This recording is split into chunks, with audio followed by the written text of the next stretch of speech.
Question number 274, ZSE company. This is a probability question. शायद अच्छी practice हो जाएगी. लेट मी टेल यू, ये हमारे 296 कॉपर जैसा बिल्कुल भी नहीं है. हमें एक नई बिगिनिंग से स्टार्ट करना है, क्योंकि हमें 296 में मुझे लगता है कि दो इंडिविजुअल प्रोबेबिलिटीज दी गई थी. इस केस में हमें एक ओपनिंग बैलेंस दिया गया और हमें उसके थ्रू जाना है. So calculate the following values: the expected value of period 1 closing balance, the expected value of period 2 closing balance, the probability of a negative cash balance at the end of period 2, and the probability of exceeding the overdraft limit at the end of period 2. Fine, let's go ahead. ZSE company is concerned about exceeding its overdraft limit of 2 million in the next two periods. It has been experiencing considerable volatility in cash flows in recent periods because of trading difficulties experienced by its customers, who have often settled their accounts after the agreed credit period of 60 days. ZSE has also experienced an increase in the bad debts due to small number of customers going into liquidation. The company has prepared the following forecast of net cash flows for the next two periods, together with their associated probabilities, in an attempt to anticipate liquidity and financing problems. These probabilities have been produced by a computer model that simulates a number of possible future economic scenarios. The computer model has been built with the aid of a firm of financing consultants. ZSE company expects to be overdrawn at the start of the period 1 by 500. So let's start.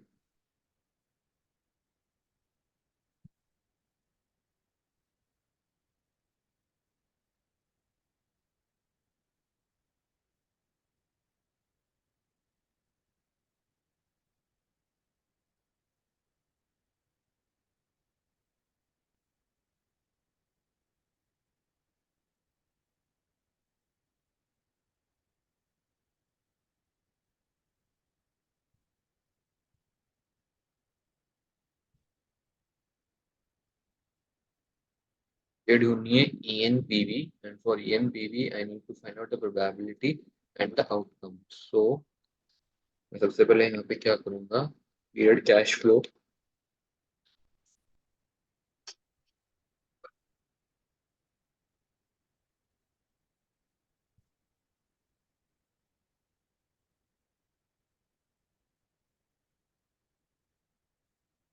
बस मैं add करूँगा, will drag this thing down.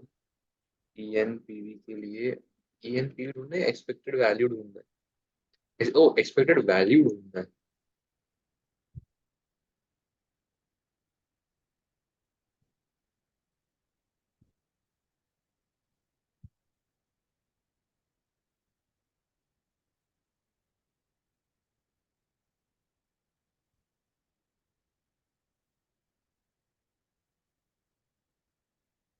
Probability.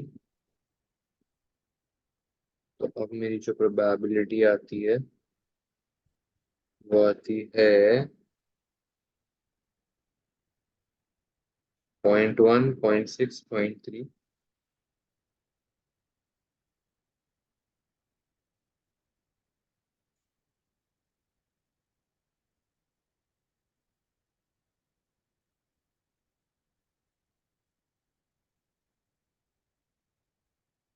अगर वो हमें NPV बोले तो वो हमें यहाँ पे एक डिस्काउंटिंग फैक्टर भी देते, हमें यहाँ पे दिया नहीं है क्योंकि उन्होंने हमसे पूछी है सिर्फ और सिर्फ expected value, which is 2500. Expected value of period 1 is 2100.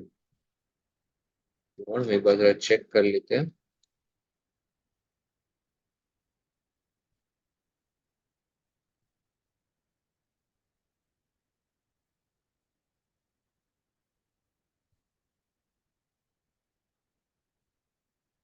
To 74. Okay,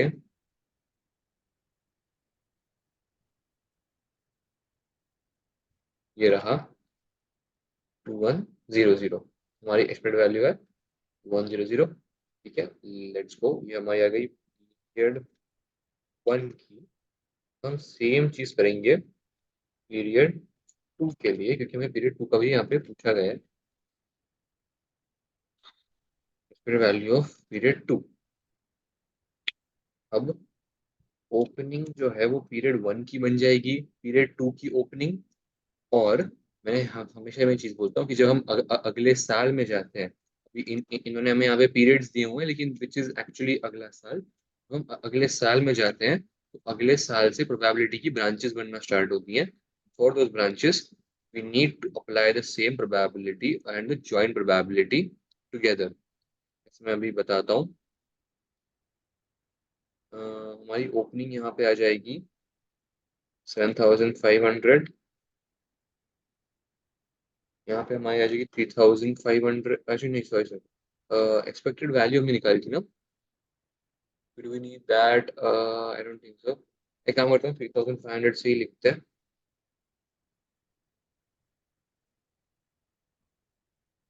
तो यहाँ पे लिख देता हूँ -2500। यहाँ पे ना अब मैं प्रोबेबिलिटी चार्ज कर देता हूँ।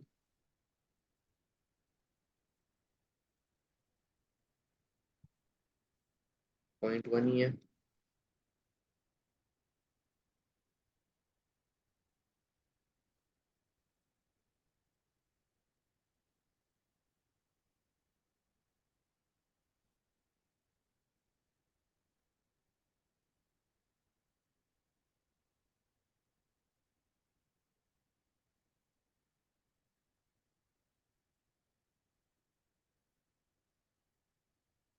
जो भी मेरी एक्सपेक्टेड वैल्यू। ठीक है, अब मैं लगाऊंगा पीरियड 2 के लिए। ये तो मेरी 1 की थी, ये हुई मेरी पीरियड 2 से। यहाँ पे उन्होंने मुझे एक अमाउंट दी होंगी कुछ कैश फ्लो के, तो वो हो जाएंगे 7000, 3000, -9000। प्रोबेबिलिटी तो 0.3, 0.5, 0.2 की है। 3.5, 0.2 की।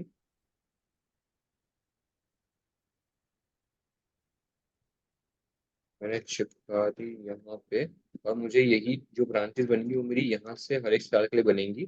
जैसे मैं फिर से एक बार बता देता हूँ, 7500 की प्रोबेबिलिटी यहाँ पे 10% की है। तो वो अगले साल के 30% के साथ उसकी जॉइंट प्रोबेबिलिटी कितने की हो गई? 3% की, क्योंकि मैं इसी में मल्टीप्लाई करूंगा। देन यहाँ पर 1, मतलब यहाँ पे 10% है, यहाँ पे 5% है। तो वैसे ही मेरी हाईएस्ट प्रोबेबिलिटी वैसे तो क्या होनी चाहिए? यहाँ पे पहले साल में 60% और अगले साल में 30%। This is my highest probability that I can come up with. अभी जॉइंट वैल्यूज करके एक कॉन्सेप्ट आता है जहाँ पे हम जॉइंट प्रोबेबिलिटी भी निकालेंगे।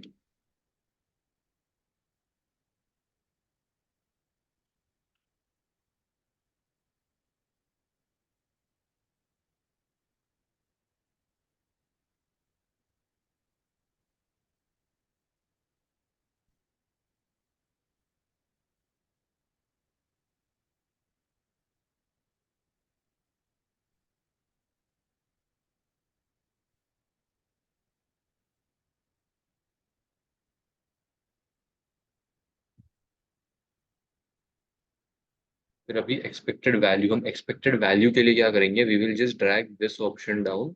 We will drag this also. मुझे मुझे मुझे लगा नहीं था कि इसको करने की नौबत आएगी, बट आई थिंक कर लेना चाहिए। एक्सपेक्टेड वैल्यू की हम क्या करेंगे? इन दोनों को एड अप कर लेंगे।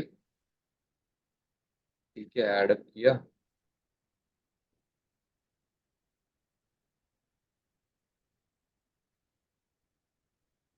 We will just multiply this by this and will get the expected value में सारी सारी अमाउंट्स की मिलती जाएगी।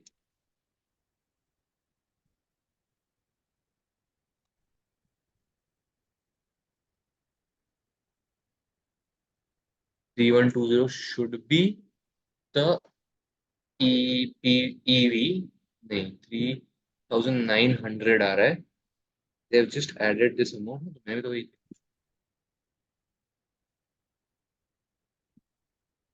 ओ आई एक्सीडेंटली एडेड ई, इसका ओपनिंग, मतलब इसका वैल्यू एंड इसका ईवी मेरे को है ना यहाँ पे लिखना चाहिए था, वैल्यू प्रोबेबिलिटी ईवी, यहाँ पर भी वैल्यू प्रोबेबिलिटी ईवी। सो अब value will go with value, मैंने क्या किया गलती से वैल्यू को ईवी के साथ कर लिया, value will go with value, then we will just drag this thing down, just delete this, also delete, so then we get the EV expected value as 3900 में आ गई। वी वांट, हम EV को थोड़ा सा हाईलाइट कर देते हैं, यहाँ पे भी हम थोड़ा सा ईवी को हाईलाइट कर देते हैं। This is still easy, I will be very honest, NPV निकालना थोड़ा मुश्किल होता है। The copper company is the best example, which is 296. Do check out the video. Expected value तो आ गई ना ईयर टू की 3900, ये देखो आ गई। Next, probability of a negative cash balance at the end of period two. तो भी probability of negative cash balance क्या है? एक तो देखो ये एक नेगेटिव में है फिगर, दूसरी ये एक नेगेटिव में है फिगर, तीसरी ये एक नेगेटिव में है फिगर। इसको मैं नाम दे देता हूँ जॉइंट ईवी, या फिर पीरियड एंडिंग क्लोजिंग बैलेंस, जो भी आपको सही लगे। हाँ,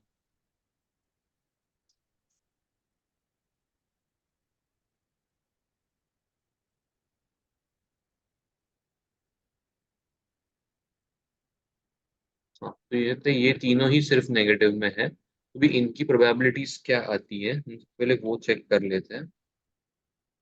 नेगेटिव प्रोबेबिलिटी जो हमें मिलती है वो है 0.06 प्लस दिस शुड बी 20% की प्रोबेबिलिटी आनी चाहिए नेगेटिव फिगर की, this is 20%। Lastly, discuss whether the above analysis can assess the company, sorry, the probability exceeding the overdraft limit at the end of period 2। हमारी overdraft limit थी कितनी की? 2 million की हमारी ओवरड्राफ्ट लिमिट एक्सीड हो रही है। the probability of exceeding the overdraft limit the end of period 2, overdraft limit exceed तो कहीं भी नहीं हो रही है, जितना वो इस केस में पूछ रहे हैं, इसी केस में पूछ रहे हैं ना, ओवरड्राफ्ट लिमिट कहाँ पे एक्सीड हो रही है? 2 मिलियन है ना ओवरड्राफ्ट लिमिट।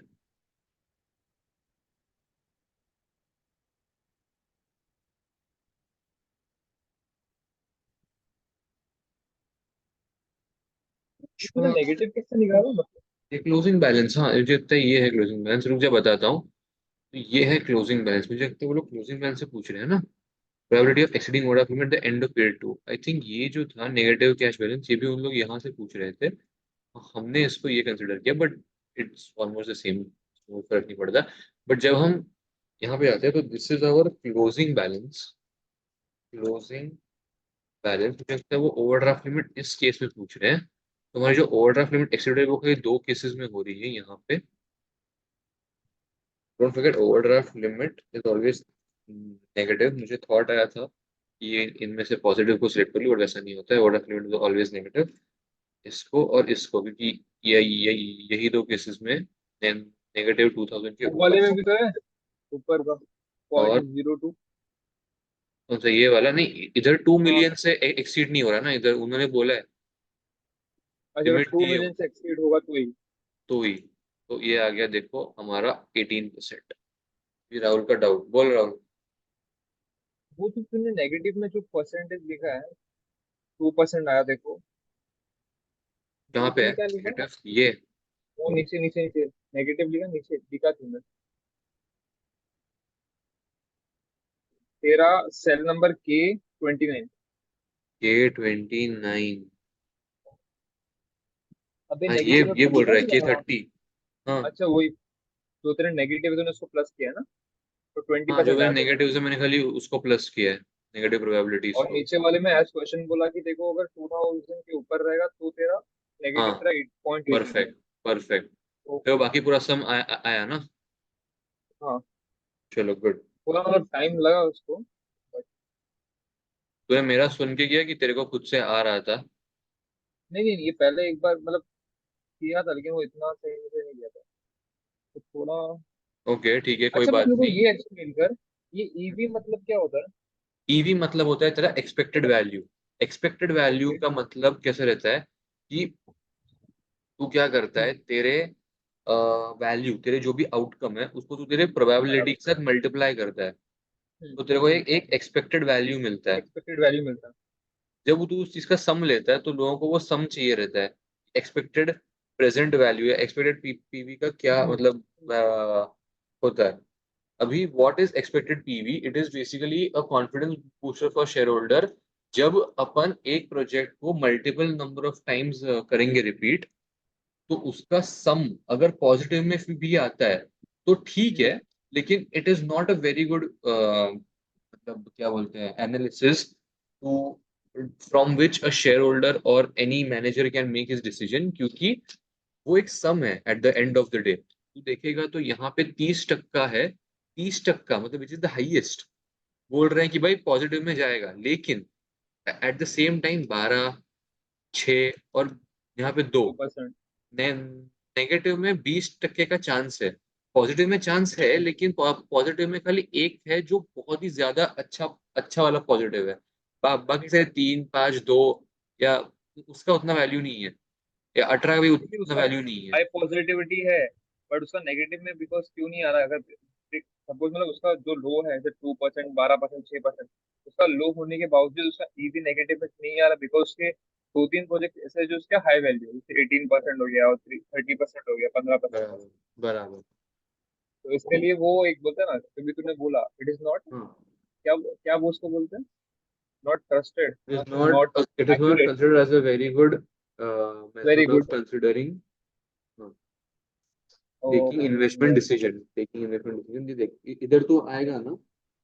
इधर उन्होंने बोला है बोला पेज नंबर, टेक्स्ट बुक के पेज नंबर 154 पे उन्होंने बोला है the EV is not the most likely result, it may not even be the possible result, but instead it finds the long run average outcomes.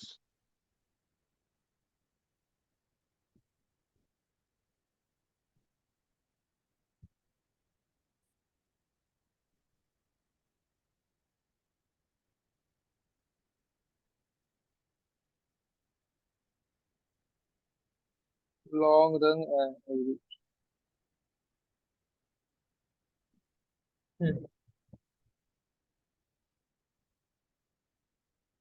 ये EV के सम section है, section B में नहीं आएगा? इधर भी आ सकते हैं। मैंने नहीं तो अब बट तक सेक्शन क्योंकि ए सेक्शन बी में नहीं देखे सम्स, नहीं पर नहीं, देखो सेक्शन इसमें सी में भी नहीं कैलकुलेशन बड़ा है। देखे। हाँ कैलकुलेशन बड़ा है, इसके लिए मैं बोल रहा हूँ। हाँ। इसलिए देखना मतलब। नहीं, अगर आएंगे तो ईवी के वो छोटे आएंगे, दो दो वाले जॉइंट प्रोबेबिलिटी वाले।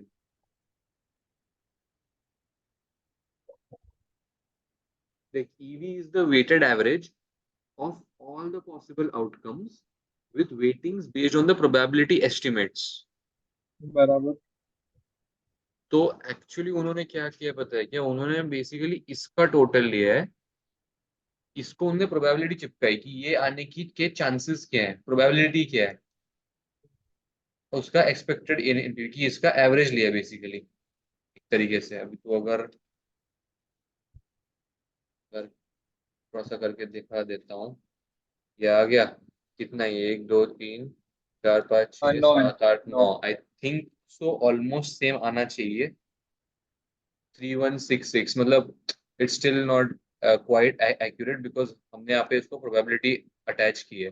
पर जो समझे मैं क्या बोला कि लाइक जो भी तेरे समझ गई, एवरेजेस समझ होते गई। हैं उसको तू प्रोबेबिलिटी लगाता है कि उनके आने के चांसेस क्या हैं। अभी यहाँ पे हमने वो चांसेस नहीं अटैच किए हैं, बट स्टिल ईवी उसके आसपास आ रहा है ऐसा। बस वो है EV.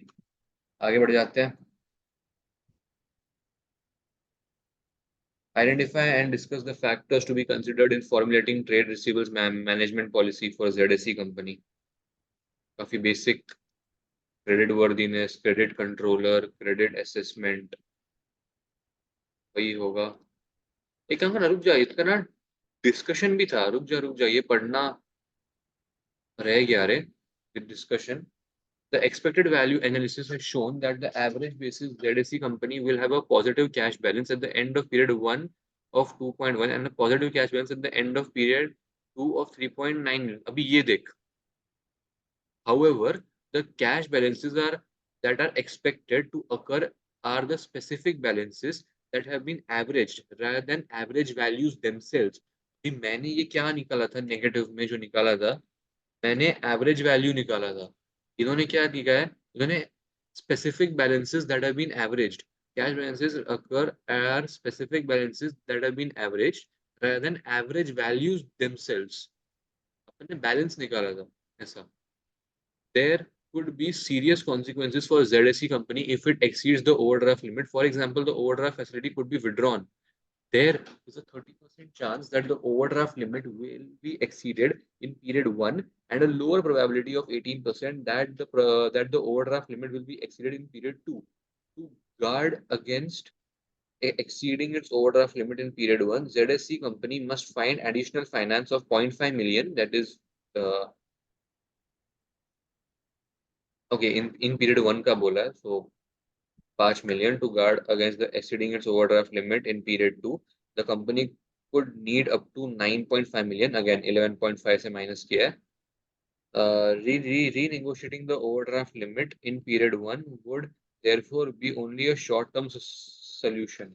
They have taken the example of this कि देखो अगर पहले में तो पहले 70% बोल रहा है कि पॉजिटिव में जाएगा लेकिन जो 30% है वो बोल रहा है कि नहीं भाई ये अगर नेगेटिव में गया तो वाट लगेगा उस 30% का बाद में 20% है जो बोल रहा है कि अगर यहाँ पर तुमने तुम्हारा इश्यू सॉल्व किया तो भी आगे चल के 9,000 का लॉस आने वाला है. They have to be prepared as such. One strategy to find now additional finance of 0.5 million and then to re-evaluate the cash flow forecast at the end of period 1. One strategy is to find additional finance of 0.5 million, okay, and then to renegotiate. If the most likely outcome occurs in period 1, the need for additional finance in period 2 to guard against exceeding overdraft limit is much lower. इन्होंने बस examples दिए हैं कि negative हो गया तो यहाँ पे कम कम लॉस है यहाँ पे ज्यादा लॉस है इन दोनों केसेस में बस वही जो अरे भाई और है the expected value analysis has been useful in illustrating the cash flow risk faced by ZSE company. Although cash flow forecasting model has been built with the aid of a firm of financial consultants, the assumptions used in the model must be reviewed before decisions are made based on the forecast cash flows and on the associated probabilities. ये फालतू है. Expected values are more useful for repeat decisions rather than one-off activities. Perfect. ये line बहुत सही है. Expected values are more useful for repeat decisions rather than one-off activities as they are based on averages.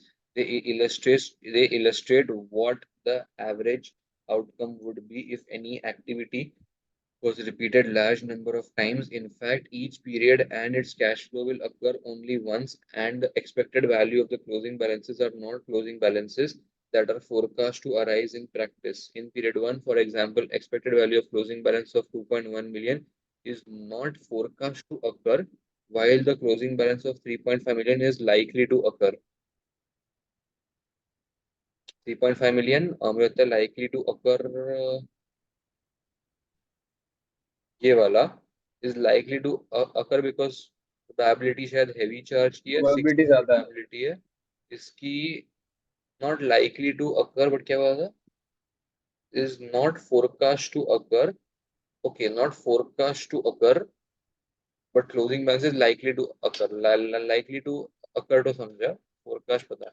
Likely because उसकी probability ज्यादा है हाँ हाँ हाँ perfect वही है reason. मैंने बोला ना हाँ बोला था मैंने. फिर लास्ट में identify and discuss the factors to be considered in formulating trade receivables management policy for ZC company. ये तो credit analysis credit control credit collection procedures ये तो बेसिक है अपना ट्रेड रिसीवेबल्स ही है. ये तो पढ़ने की जरूरत मतलब तू पढ़ ले बाद में चाहिए तो मैं क्या तुझे भी आता ही रहेगा ना ये फिर वो रिसीवेबल्स अपना तो ऑडिट अपन कर रहे हैं. अपन FR और ऑडिट के टाइम से कर रहे हैं। श्रवण के साथ भी आज वही बात हुई, श्रवण ने बोला कि ये तो आना ही नहीं चाहिए क्वेश्चन, ये बहुत ही ईजी है। मैं बोला पागल, यही आना चाहिए। Discuss whether probability or liquidity is the primary objective of working capital management. Okay,